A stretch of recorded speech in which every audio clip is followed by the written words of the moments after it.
Dad, Christmas 2009. Dad. Peace and blessings.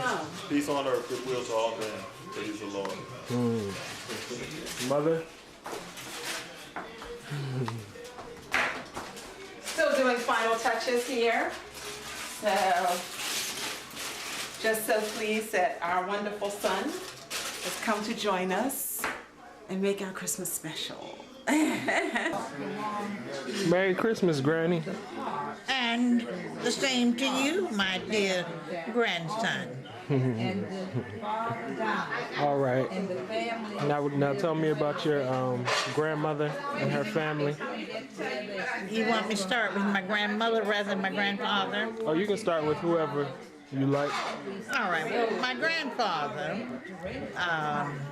these are my maternal grandparents, was James Ballard, B-A-L-L-A-R-D, and he was married to Mariah Toomer Ballard, and they had 4 children.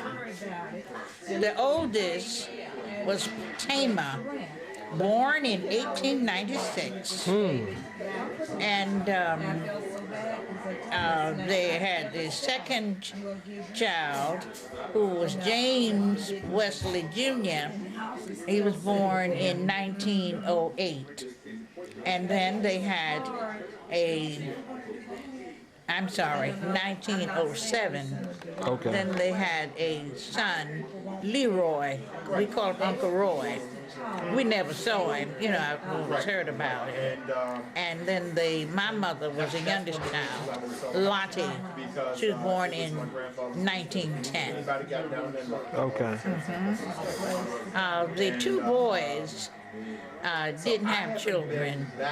Uncle James Wesley had 1 son, but he died early. But Uncle Roy was drowned when he was a teenager. And Tony, we got into this when I was saying that my grandmother was very fearful of water because she had that very terrible experience losing her son, Yes. from drowning.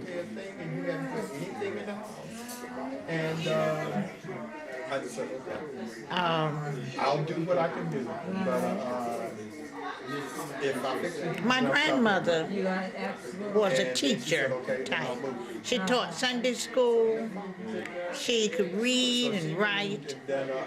And people in the community came to get her to explain their paperwork and to tell them how to fill out their forms for government assistance and so on. And she taught Sunday school for as long as I can remember her. Mama was born in 1874, and she died 90-some years old, right here in Baltimore, Maryland. Wow. And so growing up, did you used to go to your grandmother's house? My grandmother reared me. What do you mean? My mother worked, and my sister Inez and I lived with Mama and Papa while Mother worked. Okay. And I called her Mama. You called your grandmother Mama? Mama. What'd you call your mother? I called her Mama until she had younger children, and they embarrassed me saying I shouldn't call her Mama.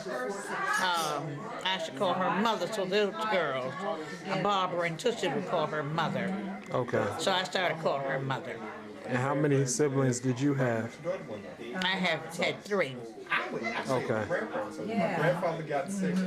3 siblings, 1 older and 2 younger. 7th grade, no, 6th grade. Okay. I said, I am No not brothers. or my dad. That's what I call him, Daddy Mama. And so how was it when you grew up? Didn't you go to college early? Fall of 17. I went to college fairly early.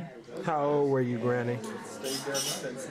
I celebrated my 14th birthday as a freshman at Livingstone College. And then you crossed AKA? Yes, I became an AKA in 1947. And that was your sophomore year? No, I was approaching my senior year Okay. because I graduated Yes. at age 18. Wow.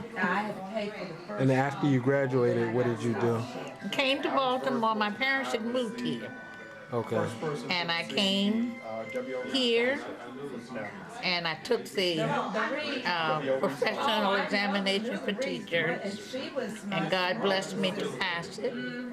And I started teaching at age 19 in the public schools. Wow. And I'm fortunate enough to have one of my students in the sorority who was in my first class. She was just 6 or 7 years old, and now she's in the sorority. I'd like you to meet her if I could ever provide the opportunity. Yes. What's her name? Sylvia, her name was Sylvia Monroe. Okay. Okay. And I also had a cousin in that class, Mary Shaw. Yeah. She's now Mary Webb. And when did you go to graduate school? Yes, I went to graduate school.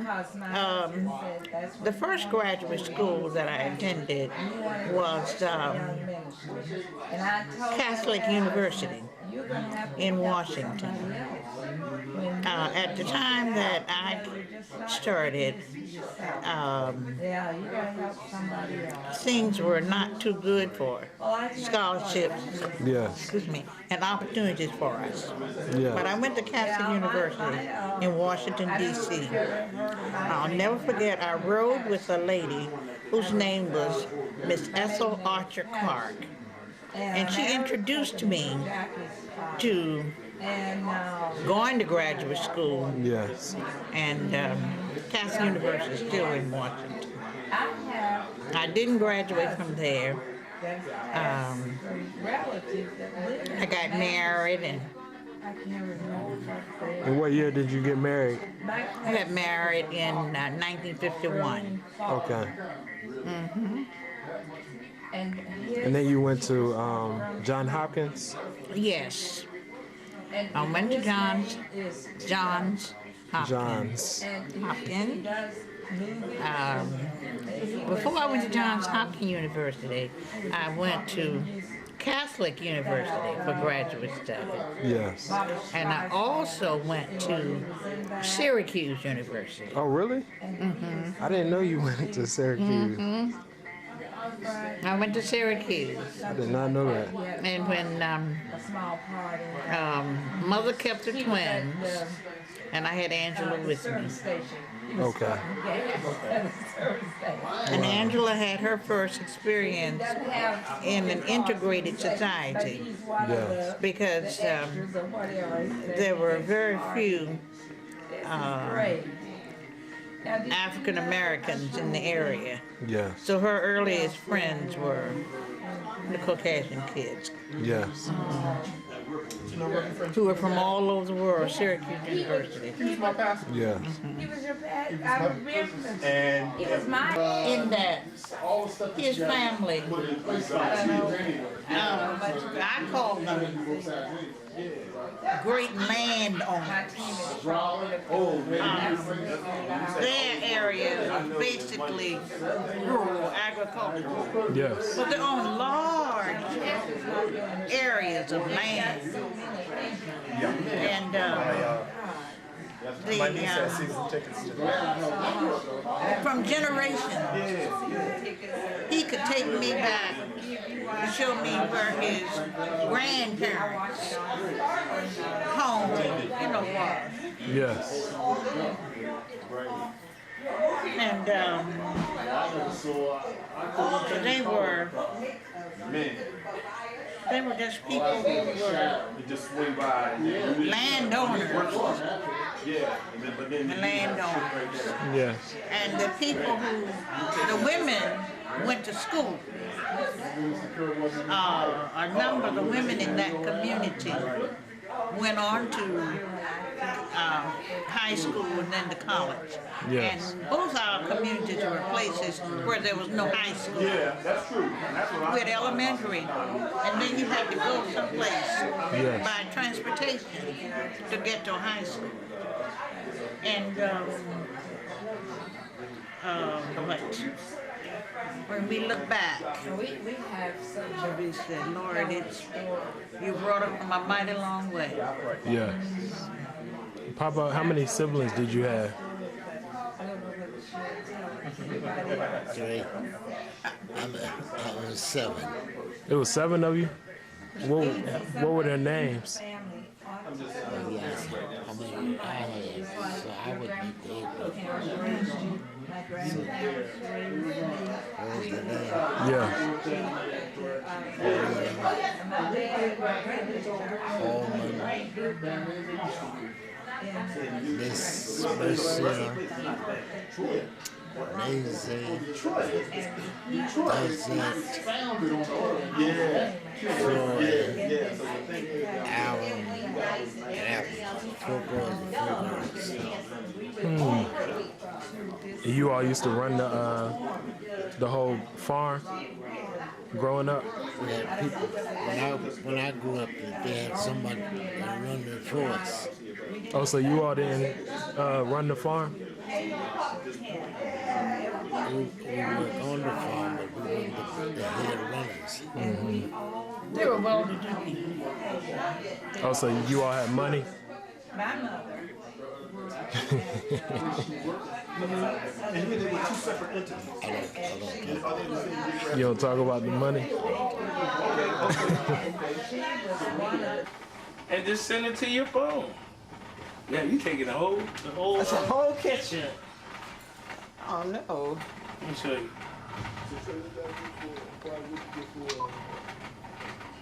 Oh, you got an iPhone.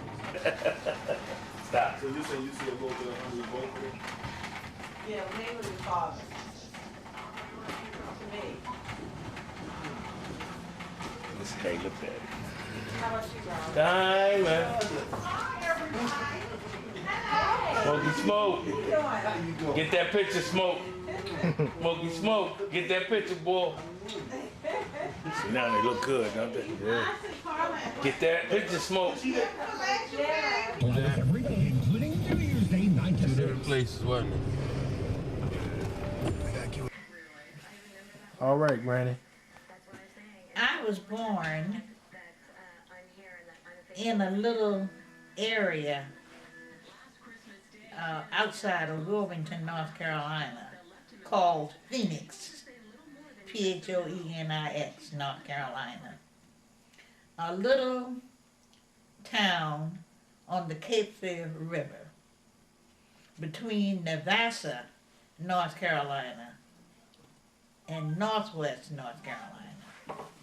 It was properly called Phoenix, but the appropriate name was Leland for male purposes.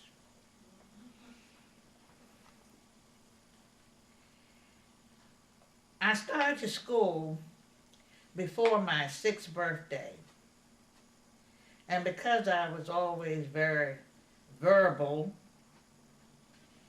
I only stayed in that beginning class for a few months, and they kept pushing me up, and I began to read and write as some of the older children were able to do.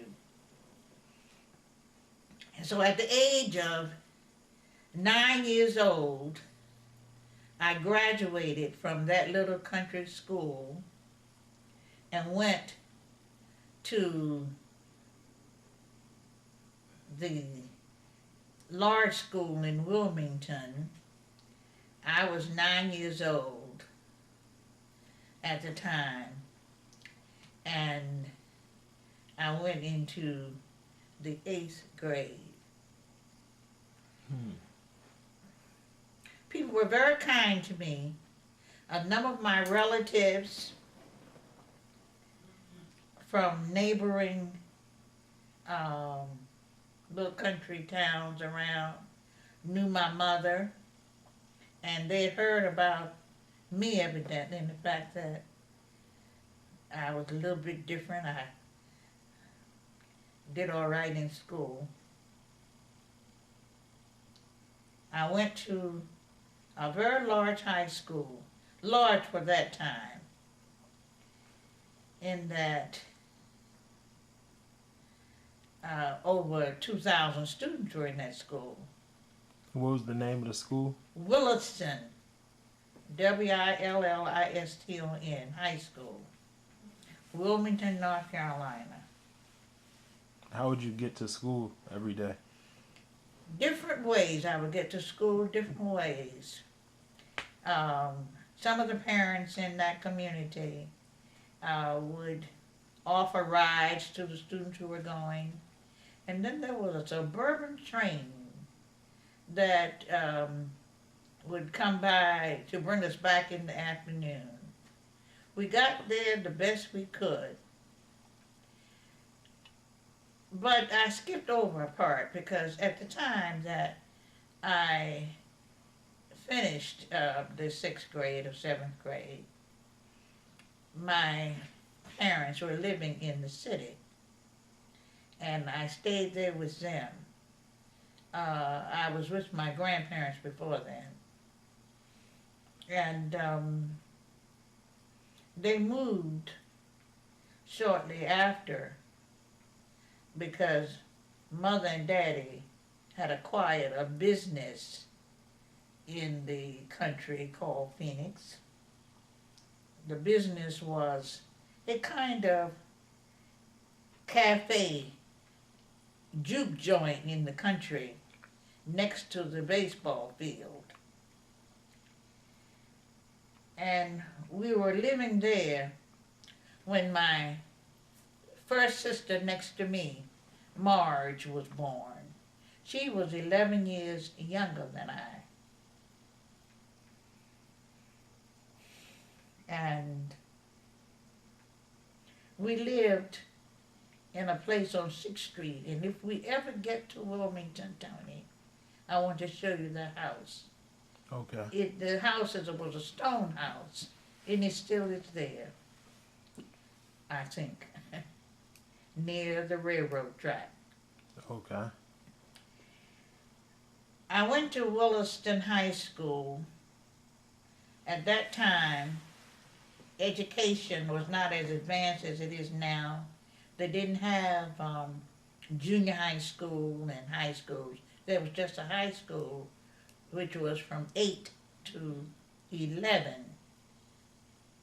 And then eventually they added the 12th grade.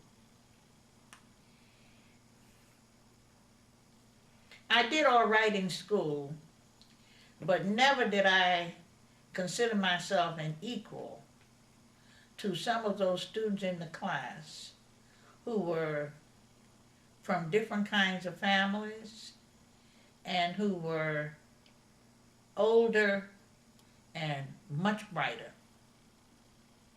But they let me stay.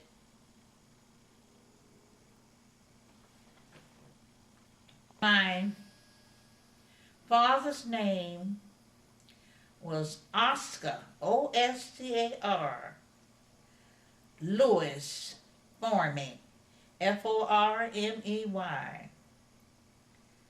My mother's name was Lottie Ballard Formey. She later became Shaw. And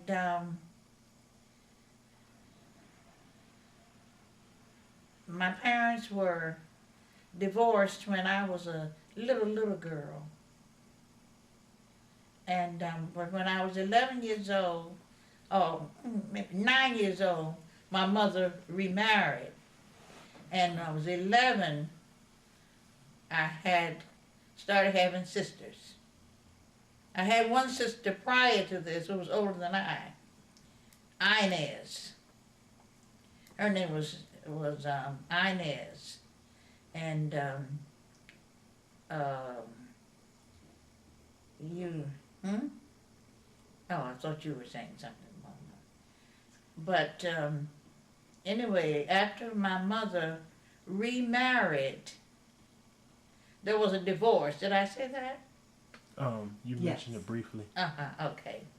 Well, when she remarried, she had a baby in 1941.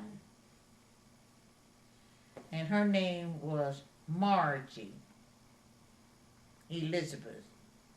And when mother remarried, she married a man whose name was James Shaw. And all the children know him and they call him Big Daddy. He was a kind, compassionate, loud, talkative man. And from that, I had the sister Inez before then. I think I told you that.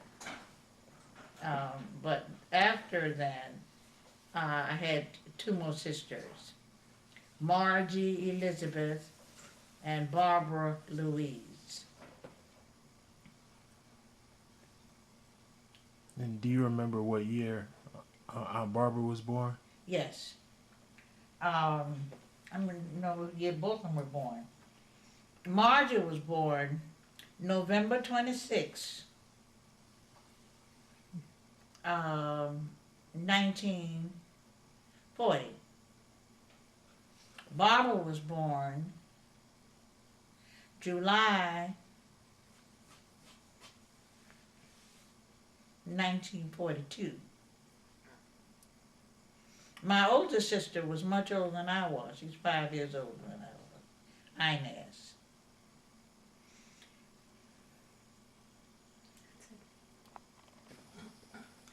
When I went to Williston High School, I've always been a large girl, but I was 9 years old. And I remember that I didn't have an easy time of it because I've always been quick to respond, and one of the little fellows in the class who was about 5 feet tall used to call me 11 times 11 because he said, I can't believe that girl that talk all the time is just 11. So he called me 11 times 11, and his name was James Heath. I wonder if he's still living. I had trouble with that boy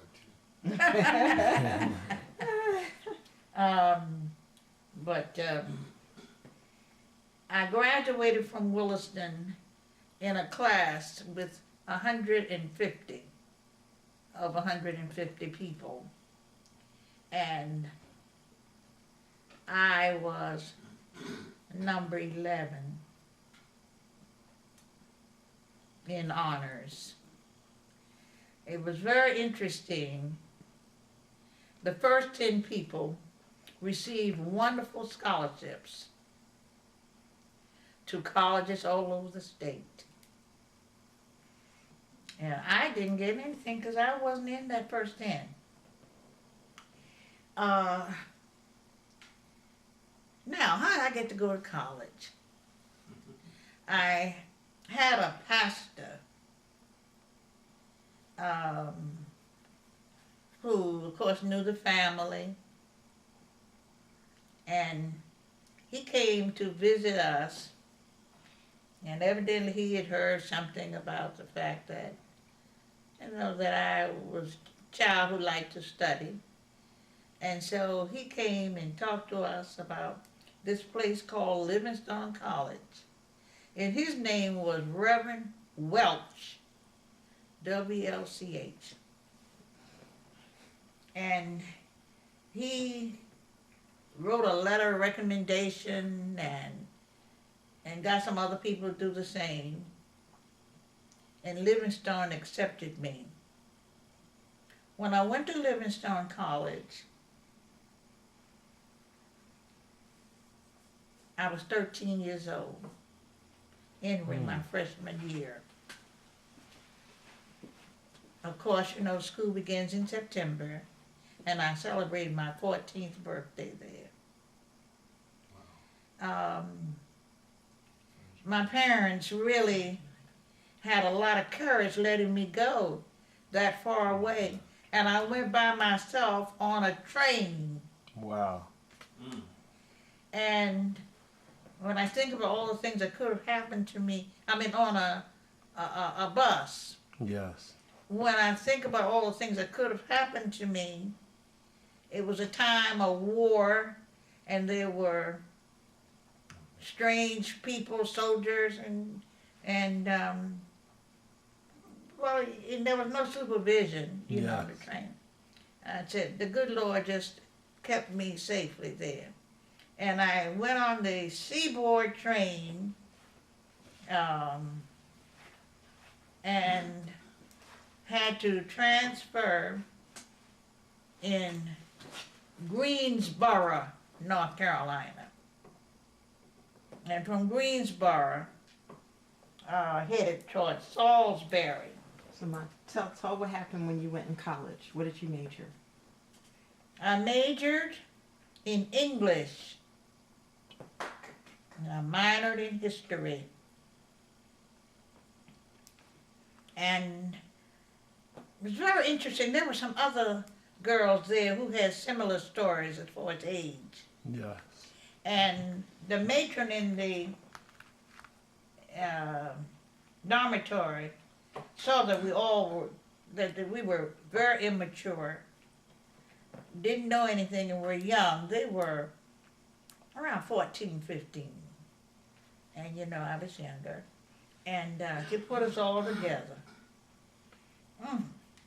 And those two girls are from High Point, North Carolina. And that was the beginning.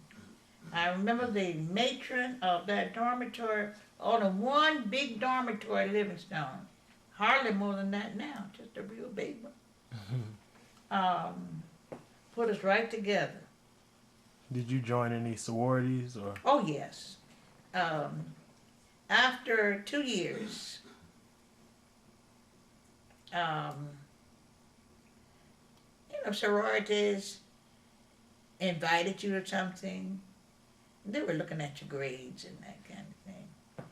I skipped a part out of this because I think it's insignificant. But I lost a semester. I became ill and had to have an appendicitis operation. So I lost a semester. And so I had to go to summer school so that I could graduate. And I did graduate, you know, on time. God has been so good to me, Tony. And the miraculous things that have happened in my life. I saw my husband while I was there as a student. I knew exactly how he was going to look. I knew how he was going to look. Wow. I saw you there, Troy. When you graduated, what did you do, Granny?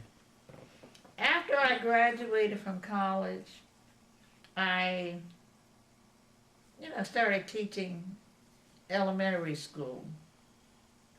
When I first came to Baltimore, I applied, and you had to come by examinations. Yeah. And they said that my preparation was not for anything. Is that Ellen? What's Ellen saying? Come on, turn that off. Let's see what else. I was born in a little place to call Lane, South Carolina. And I was surrounded, we had a lot land.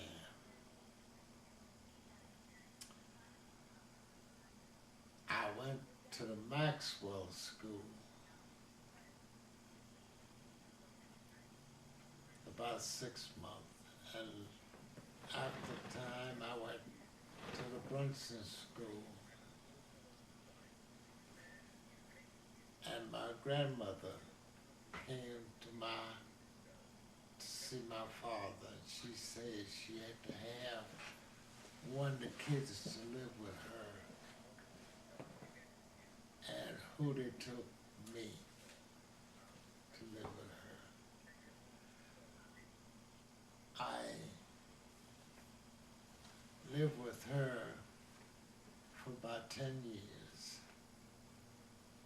And she didn't have no education. I lived with her and our brother, her son. And he didn't have no education. So I had a hard time in high school. Then I left the Maxwell School. After she died, I left the Maxwell School and went to the Brunson School. In that school, Pauline, my sister, was my teacher. And I stayed there, and when I left there, I went to Thomason High School. And I stayed there, and as Beulah said, she saw her husband, I saw my wife. When I left her school, I came to Baltimore and I got married. That's enough Bush to Tony for the night. What about the names of your parents and siblings? Oh, my mother was Geneva Bennett Maxwell. My father was Duzette Maxwell. We had 8 kids. She had 8 kids. 4 boys and 4 girls.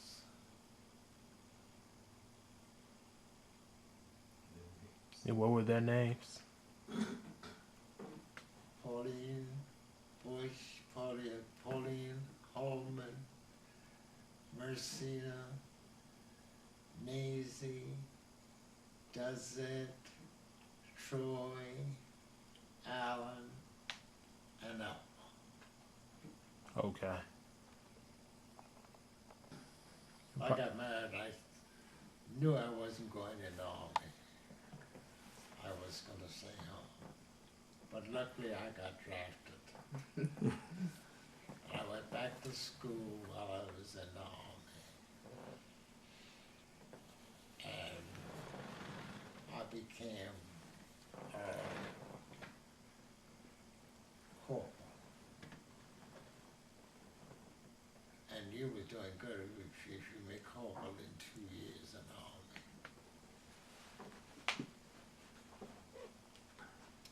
That's enough. Okay, so when your grandfather, before he married your grandmother. My grandfather, and we had so much land in our territory belonged to this family, the Barnes and Maxwell family, and they could use. They didn't have no highway like they have now. They had dirt roads out there, but they could stand. The piece of highway they could stand on the highway, and they had a sound that you could give, would go all the way back to my grandmother's and let her know that at that time it was someone looking for the revenue, someone looking for the sheriff, or the white man was there. And if she didn't want to see him, she'd give a sign back to those people, and she'd say she don't want to see him. And he had married this white girl, she had a child with him, and he died, she died, and he died in childbirth. So then, and my grandmother was married too. She was married to a man in Charleston, was a Buford. And after that, they got hooked up. So they had a Caucasian mixed child. And that was that one of your parents? My grandfather. Okay. They didn't let that child live, did they? No, no. Doctors killed it. The people in his section of South Carolina had the most remarkable history. They had great land masses. And Your mother's talking and I can't talk. For somebody who's kind of an unlikely character on the show, you're doing great, and I really liked it. How was his family, Granny? his family, his father's family was from the Barrs, B-A-R-R. And that is a significant name that still appears in the family today. He was a man who was born in North Carolina, and he came down there. As a grandfather told you, he came down there, and it said he came down with a white woman, and she died, and he married his grandmother. And that's how the Maxwell started. But the Barrs are still very, very prevalent in his family. He has. All of them have African names. Was what I said, if you were listening, she didn't have that moment. No, go ahead. You just stopped a little bit early. You know, I wouldn't go until tomorrow.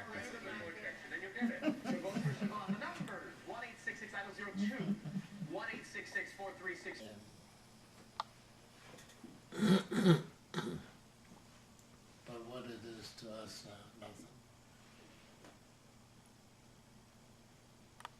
nothing. That's a long story. Not autobiography, just say something to the camera. I'm just so pleased that our son is recording my mom and my dad and their histories and backgrounds so they'll be kept forever. Thank you. We're just so honored that you are here tonight. Yeah.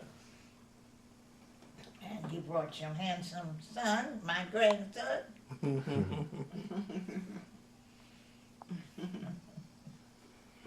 It's a blessing to be alive. Yeah. I'm just so grateful to be a part of such a wonderful family, to know that God has blessed us to come this far and to be able to be up under an anointing that continues to resonate and travels down the generations, as evidenced by the fact that Tony has made the Dean's List on numerous occasions and has continued to stay on the high side of the academic ladder, and that God continues to bless all of the grandchildren that have fallen under this lineage. And so we're grateful to know that, I'm grateful to know that God is continuing to bless the next generation. And that's part of what I had envisioned as I was growing up, that I would have a wonderful and a beautiful wife, a very strong, sound family, and children who would obey the commands of the Lord and live by His word. And that's what I got, so I'm so grateful. If I had 1,000 tongues, I couldn't say thank you enough. So I'm grateful. This guy is knocked out. Say what?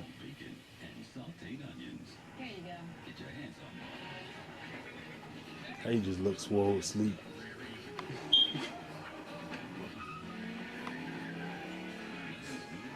Martin, looking like Uncle C. You just like him. A little bit younger, like 50 years. Just a little bit. Brian, you got some words? You got some words? You ain't talking to nobody. Dang, it's kind of dark. What am I supposed to say to the camera? Smile. Skateboard beat over Check here. them out. Got him hooked up to the. That just shows how much he on the phone. Yes, because he really gonna stand there on the charger and talk on the phone. Stand there too, like it's a chair right here. He is too funny. You wanna hit that bar real hard. Hey, you come here, you want? Yeah, I want people to be like this. It's only you really got the camera rolling like. Yeah. I gotta take something back with me. Bro, you bad, bro. You might want to put that thing on night vision. You got that, you can. Okay. Like, yo, keep it here.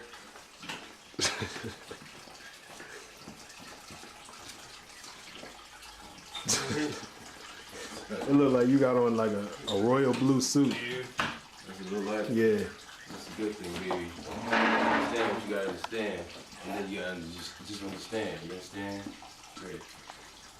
And this man dancing off nothing. Ain't no music on. Oh, it better been you, nigga. Why you coming in 4 o'clock in the morning? What? Ain't no dumb, ain't no look. What's wrong with me? Hey. Ain't like that. What's wrong with you? What happened? Hey. What's up? Don't be playing that shit. Look at my Put hair.